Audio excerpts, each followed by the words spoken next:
Okay, so this is how we test all of the pumps, your pumps at Welbilt, Manitowoc. We start by scanning the barcode on the label, which tells our system which serial number we are testing. The system integrates a series of data points that we have to meet. At 105 psi maximum cutout, we want to have 0.6 amps max. This first pump that was tested was 0.53. The switch turning on from 76 to 88 psi. This particular pump cut in at 85.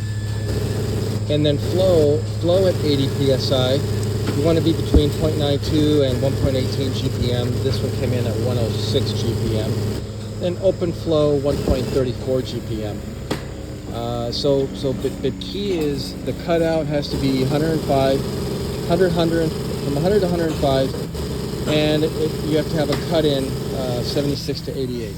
So in this case, with a cutout of 105, we have amps of 0.54, which is good. It's less than 0.6 amps. We're just checking for that right now. We use digital flow meters, digital pressure gauges. They're calibrated daily. And this is, even though we have some analog equipment which helps us kind of control the performance of the pump, everything is actually, the data is coming from digital, very, very accurate meters. So what we're going to work on here is we're going to determine where the cut-in is of this particular pump. The previous one, as I said, cut in at 85, which is pretty common. We're usually in the high 80s.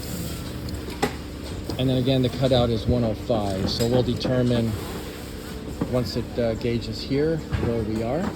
The operator is, of course, manipulating the flow with an isolation valve to be able to get our accurate cut in, and we'll see what gets recorded here.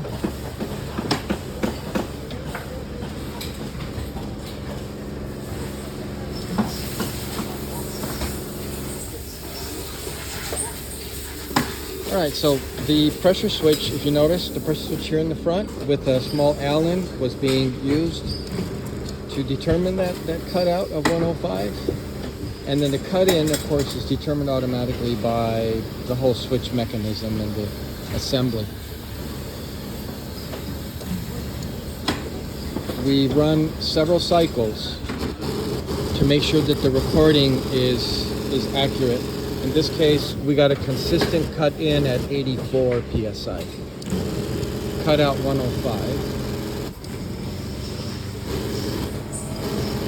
And at 80 psi, we're going to now determine what flow.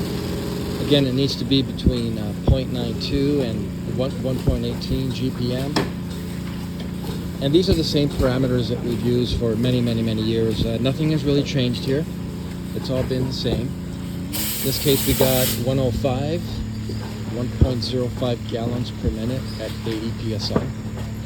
Now we're going to record the open flow gallons per minute, which is 1.33.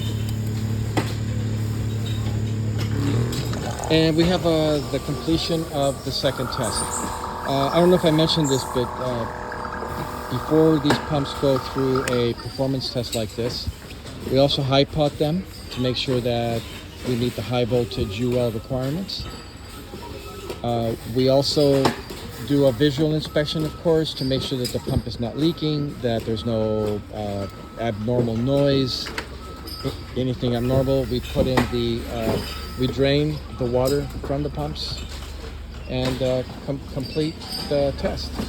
So this is a very visual of how we perform each pump.